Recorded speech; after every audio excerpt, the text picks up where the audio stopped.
The first impact hit the military base in Nevada at exactly 2:47 a.m. local time. The explosion was so massive that it registered on seismographs across the entire North American continent. Soldiers sleeping in barracks were thrown from their beds. The base's early warning system screamed alerts. Within seconds, sirens wailed across the facility. Officers burst from their quarters, struggling to understand what was happening. Then another impact hit, and another, and another.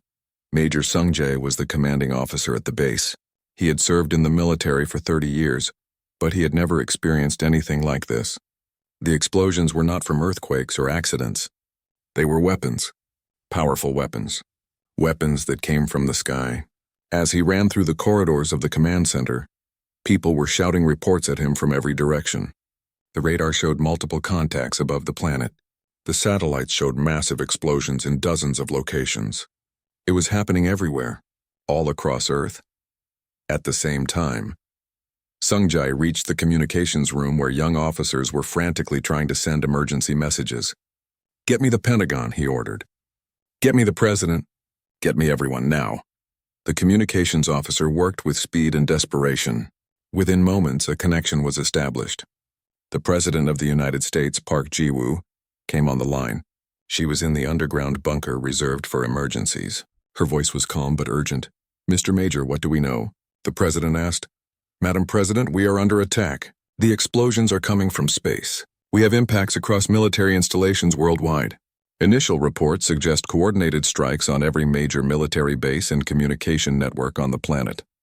We are looking at a full-scale invasion from an unknown enemy," Sung-jae reported. He tried to keep his voice steady, but inside he was terrified. Humanity had never faced anything like this before. "How is our defense grid?" President Park Ji-woo asked. "Powering up now, ma'am. Full activation of all orbital defenses and satellite systems," Sung-jae replied. Within minutes, the president had assembled the United Nations Security Council. The meeting was held through secure video connections, since the normal communication networks had been damaged in the initial attack. But as the leaders of the world looked at each other through the screens, something remarkable happened. There was no panic. There was no despair. Instead, there was determination. Humanity had survived world wars. Humanity had survived nuclear threats. Humanity had come together during global crises before, and humanity would do so again. "We need to coordinate a global response," President Park Ji-woo said to the council. "This is an attack on all of us. All nations, all people. We fight together or we fall separately." Colonel Yoon-hee was the commander of Earth's Space Defense Grid. She was located in South Korea, in a deep underground facility filled with computers and screens showing the current state of humanity's defenses. Yoon-hee had spent her entire career preparing for threats from space. Most people had thought she was crazy. They had laughed at her plans for orbital defense systems. They had called her paranoid. But Yoon-hee had been right. And now, in humanity's darkest hour, her lifetime of preparation was about to matter more than anything else in human history. "Activate all orbital platforms," Yoon-hee commanded to her team. "Bring every satellite weapon system online. I want laser cannons, railguns, kinetic interceptors, everything now." Her officers moved with precision. They had drilled this scenario hundreds of times. Now it was real. In orbit around Earth, ancient platforms that had been built decades ago suddenly came to life. Laser systems that had been sitting dormant began to power up. Railguns that fired massive projectiles at near light speed prepared to fire. Kinetic interceptors loaded with heavy metal rods waited for targets. Engineer Kwang Min worked in a secret facility in Tokyo. He led a team of scientists and engineers who had been working on an experimental plasma defense cannon for the past 5 years. The project was still in testing phase. It was not ready for combat. But now, with the world under attack, Kwang Min made a decision. He pushed the activation sequence. The system began to power up far faster than it was supposed to. Warning lights flashed on every screen. His team looked at him like he was insane. "Sir, this is too fast. The reactor will overheat. The cannon will explode," one of his engineers said. "Then we will die trying to save our planet instead of sitting here doing nothing." Kwang Min replied simply. He pushed another button. The cannon began to glow with blue energy. It was not fully ready, but it was ready enough. Dr. Hyun-suk was Earth's leading expert in alien biology and military science. She sat in a command center in Beijing, analyzing the data coming from the orbital weapons pointed at the attacking ships. Her fingers moved across her keyboard with incredible speed. She studied the energy signatures from the alien weapons. She analyzed the attack patterns. She looked for weaknesses. These ships are using energy shields based on crystalline structures, she said into her communications headset. The shields recharge from a central power core. If we can overload that power core with coordinated strikes, the shields will fail. Target the center of each ship. Concentrate fire. No spread pattern. Everything at the center of each target. Her information was shared with every military command center across the world. Fighter squadrons launched from every continent. Missiles were launched. Artillery systems that had not been used in decades were brought online and pointed at the sky. The old world's weapons combined with new technology. Human military forces that had spent decades fighting each other now fought as one unified force. The first alien ship fell from the sky above Europe. It was struck by 17 missiles, 3 laser bursts, and 2 kinetic projectiles fired from orbit. The alien shields flickered and failed. The ship crashed into the Atlantic Ocean with a sound that was heard across 3 continents. On the bridge of the Krell flagship, the celebration turned to shock. "We are taking fire," Captain Minho screamed. "Enemy defensive systems are active and coordinated. We are losing ships."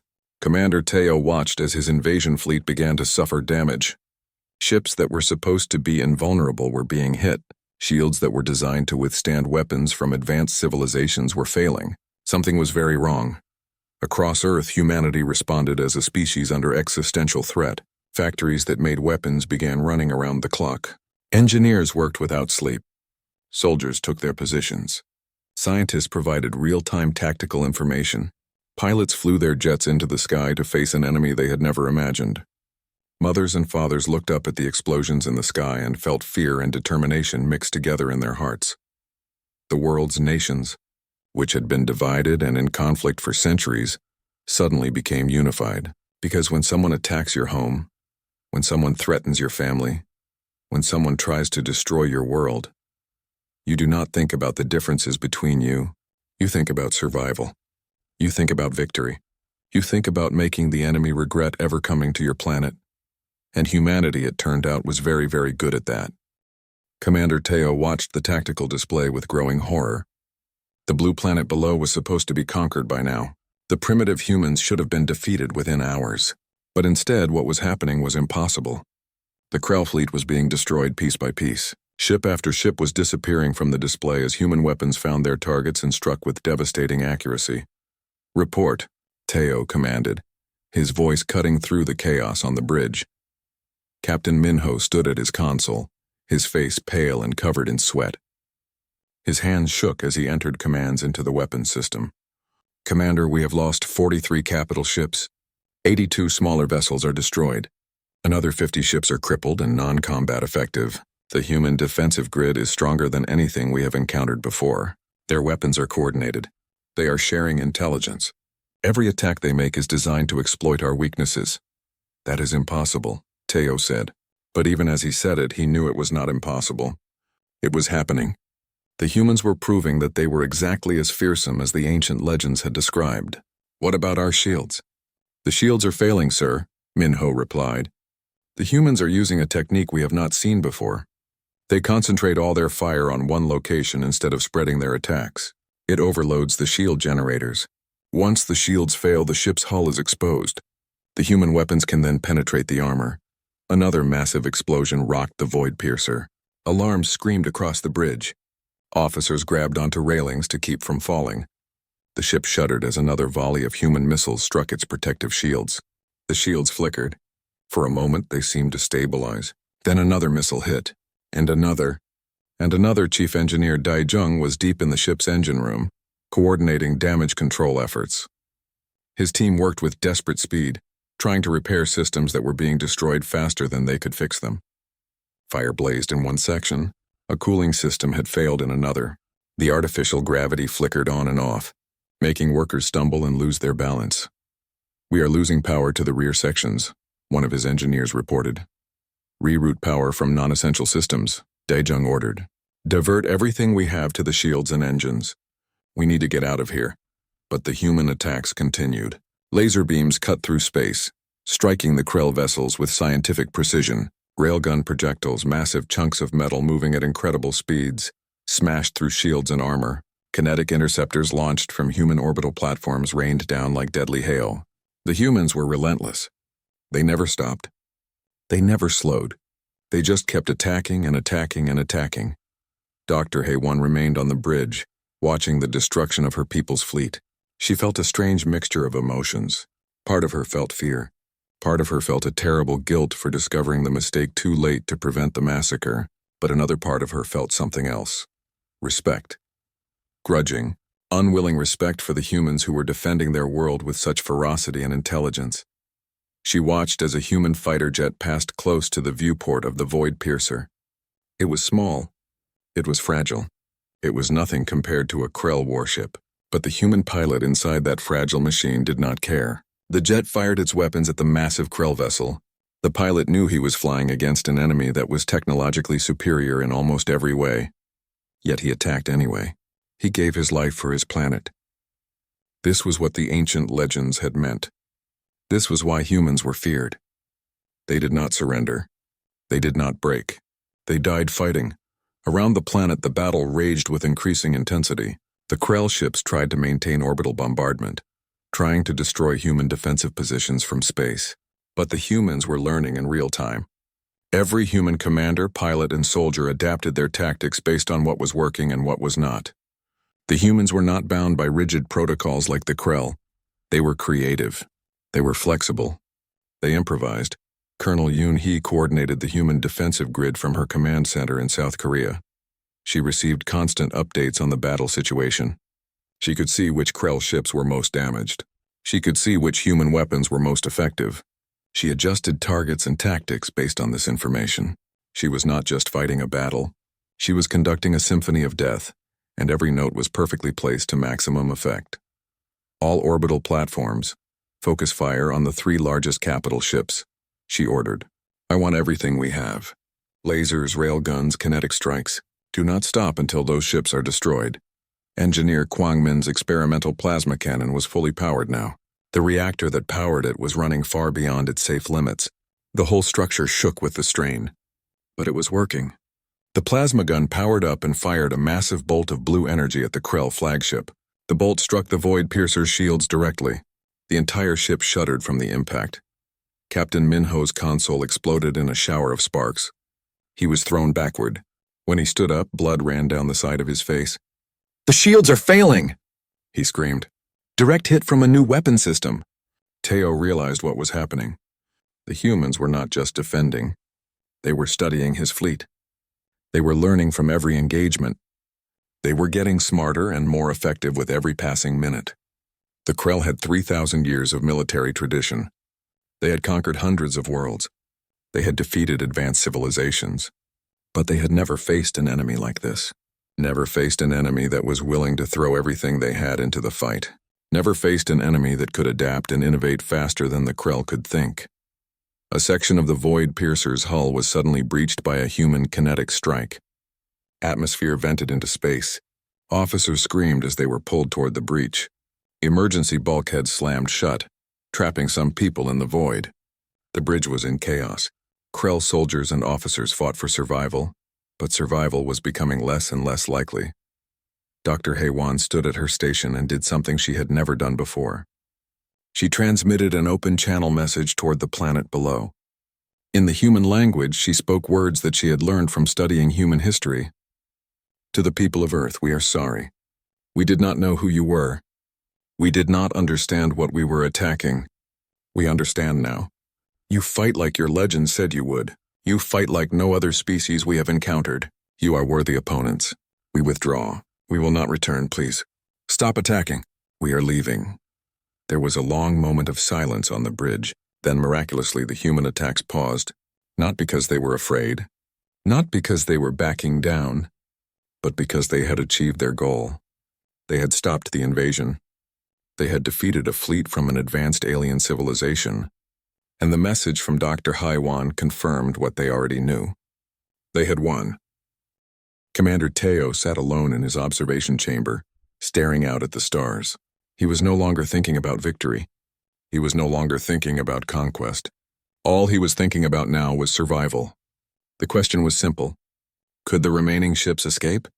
Could his fleet jump to hyperspace and leave this terrible place before the humans destroyed them completely? The observation window gave him a clear view of the destruction. Hundreds of Krell ships were scattered across space like broken toys. Some were burning. Some were drifting in silent darkness, their systems completely destroyed. Some had broken apart into fragments. The human bombardment had not stopped yet. As Teo watched, another Krell battleship took multiple direct hits and fell toward the planet below. Fire erupted from the impact zone. The ship tumbled through the atmosphere, burning like a meteor. Teo closed his eyes for a moment.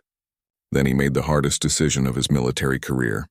He issued the command that would save his people, but would also be recorded in history as the greatest defeat the Krell had ever suffered. "All ships," he said into his communication device, his voice heavy with defeat. "Initiate emergency hyperspace jump protocols. I repeat, all ships are authorized to jump immediately. Leave the solar system. Jump now." The order spread through the remaining Krell fleet. Ships that were still flight-capable began to prepare for the emergency jump. But these were not normal jumps. Normal jumps took time. Normal jumps required calculations and proper preparation. Emergency jumps were dangerous. The ships could be damaged during the jump. The calculations could be wrong. But emergency jumps could be initiated in seconds instead of minutes, and right now seconds were the difference between life and death. Captain Minho was back at his station despite his injuries. Blood still dripped from a cut on his forehead, but he ignored the pain. He entered the hyperspace coordinates as fast as his fingers could move. The ship shuddered as enemy fire continued to strike it. The shields were failing. Hull sections were exposed. But if they could just get the engines charged in time, they might escape. In the damage control center, Chief Engineer Dae-jung pushed the engines beyond their limits. The hyperspace generators that powered the emergency jump began to hum. The sound grew louder and louder. Dae-jung could feel the generators overheating. They were not designed to work this hard, this fast. But they had to. The ship had to jump now or never. All across the remaining Krell fleet, officers faced the same desperate situation. They prepared their ships to jump. They calculated coordinates. They ignored the damage and the fires and the deaths of their crew members. They focused only on the jump. Escape pods launched from damaged vessels. Thousands of Krell soldiers and crew members ejected from their doomed ships. They floated in space, hoping that rescue ships would pick them up before the human weapons found them. Some were lucky, some were not. The human weapons did not discriminate between combat ships and escape pods. They destroyed anything that floated in the space above Earth. Colonel Yoon-hee monitored the situation from her command center. She could see the Krell ships preparing to flee. She could see the escape pods launching. She understood what was happening. The enemy was running away.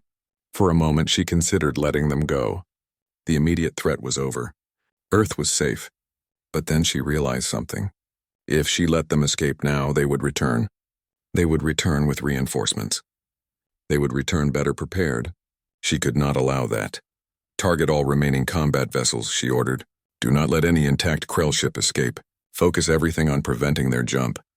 Missiles streaked toward the Krell fleet. The remaining human fighter jets rushed toward the enemy vessels. Laser beams cut through space once more. The human assault continued with undiminished intensity. In the engine room of the Void Piercer, Dae-jung watched the reactor gauges. The numbers were climbing into the red. He knew the reactor was about to explode. He knew that everyone in the engine room was about to die. But the jump sequence was almost complete. Just a few more seconds. Just a few more seconds and the ship would escape. Come on, Dae-jung whispered to himself, gripping the edge of the control console. Just a few more seconds, please. On the bridge, Minho entered the final sequence. His fingers hovered over the activate button. He could feel the ship shaking around him. He could hear the sounds of explosions and rupturing metal. He could hear people screaming in other sections of the ship. And he knew that the moment he pressed this button, he was giving everyone else on this ship a chance at survival. Even if it killed him, he pressed the button.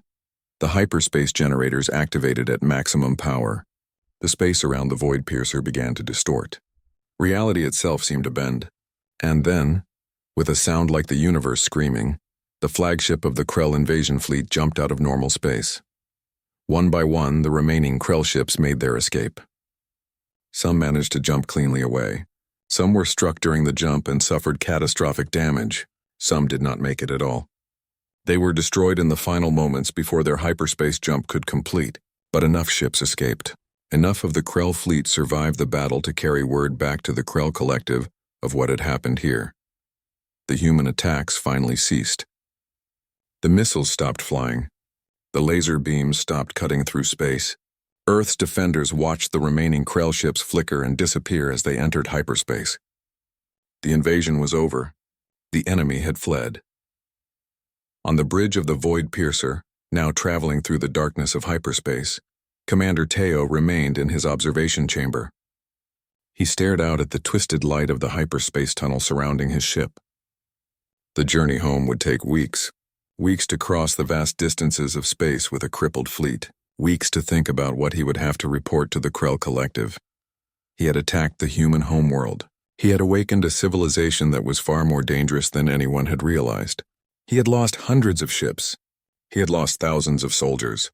And he had been forced to retreat in humiliation. The Krell Collective would not be pleased. Dr. Haywan stood at another observation window, watching the jump tunnel as well. She was thinking about Earth.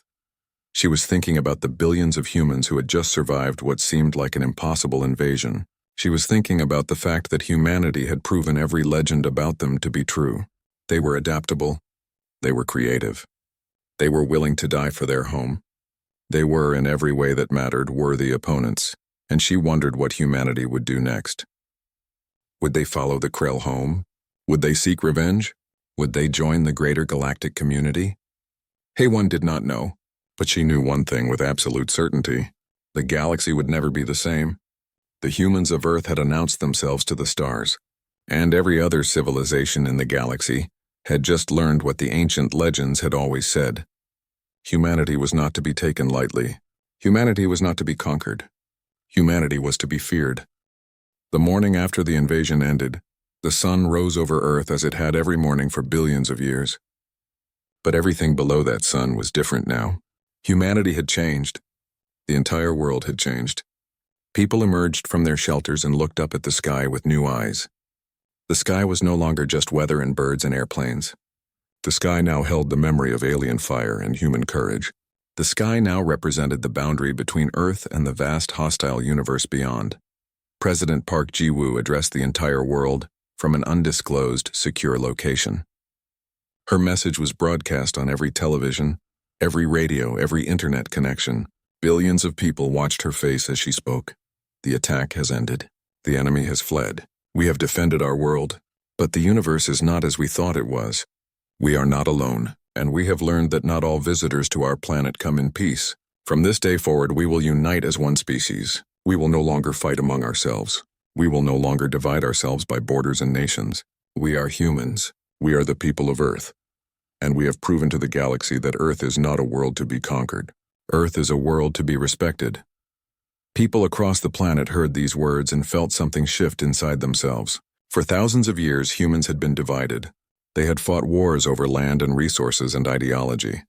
But now, facing the knowledge that aliens existed and that aliens could attack, those divisions seemed very small.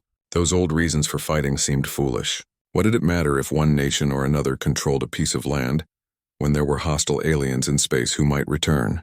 Colonel Yoon-hee stood in her underground command center and began the process of transitioning from emergency status to permanent military readiness. The orbital defense systems would not be deactivated. They would not be put into storage. They would remain active forever. Earth would maintain constant watch on the skies above. Never again would the planet be caught unaware. Begin recruiting for a new military branch, Yoon-hee ordered to her staff. We need a space force dedicated entirely to defending Earth from orbital threats. Start with the best pilots and engineers we have. Start with the people who fought in this battle. They know what they are doing. They know what is out there. They will train the next generation. Engineer Kwang Min stood in the ruins of his facility. The experimental plasma cannon had been damaged during the final stages of the battle, but it had served its purpose. It had helped stop the invasion. Now he faced a new challenge. How could he improve the design? How could he make the weapon more powerful and more reliable? He had already begun taking notes and making plans. The weapon that had been years away from being ready for combat had proven itself in combat. Now it would be upgraded and mass-produced. But more importantly, human scientists had access to Krell technology for the first time in history. Across the planet, crashed Krell ships were being carefully examined by teams of engineers and scientists. They were studying the propulsion systems. They were analyzing the shield generators. They were reverse engineering the weapons. Within months, human military capability would leap forward decades. Within years, humans might develop technology that was comparable to the Krell. Dr. Hyun-suk worked in a secure facility where the most intact sections of Krell ships were being studied. She examined the controls of an alien weapon system, marveling at the engineering. The technology was advanced, yes, but it was not magical. It was not incomprehensible. It was based on the same laws of physics that humans understood. It was just applied in ways that human engineers had not yet imagined. "How long before we can replicate this?" she asked one of her team members. "For a working prototype, perhaps 6 months," the team member replied. "For a production version, maybe a year. But that is just this one system. We have hundreds of them to study." News of the victory spread across the planet and became the most significant historical event in human history. The day the aliens came and were defeated. The day humanity proved it could stand against the stars. Statues were built. Monuments were erected. Holidays were declared. The people who had fought in the battle were made into heroes. Pilots who had risked their lives in fragile fighters were celebrated as warriors. Engineers who had pushed experimental weapons to their limits were honored as geniuses. But the impact went far deeper than just celebrations. It changed how humans thought about their future. Suddenly, space exploration became the priority of every government. Funding that had been spent on social programs and infrastructure was redirected to military and space technology. Young people who had never been interested in science and engineering now rushed to study those fields. Everyone wanted to be part of the effort to defend Earth and explore the stars. The Void Piercer traveled through hyperspace for weeks, its damaged system slowly limping toward home. Commander Teo spent much of this time preparing his report. He knew that what he would say would change the Krell Collective forever. The myths about humans were true. The warnings of the ancient legends were accurate. The Krell could not ignore Earth. They could not ignore humanity.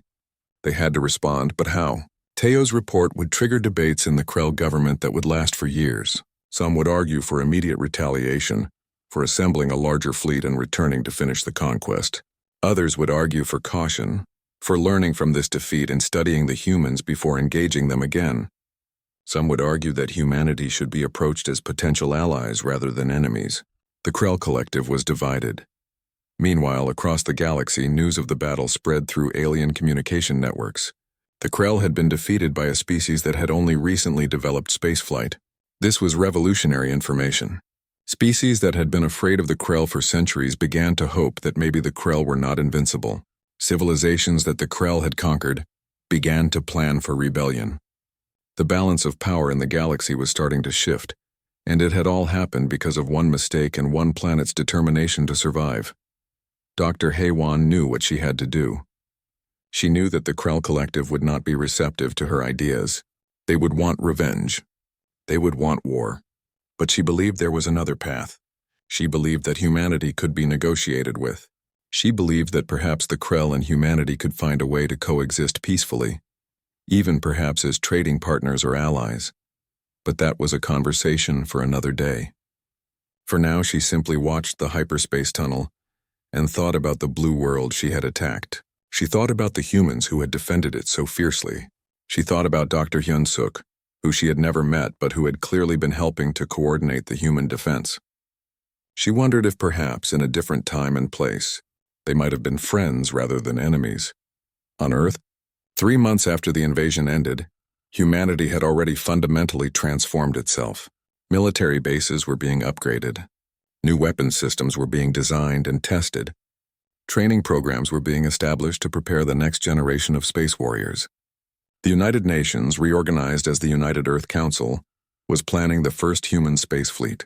Within 5 years, Earth would have military vessels that could defend the planet and potentially launch attacks against enemies in space.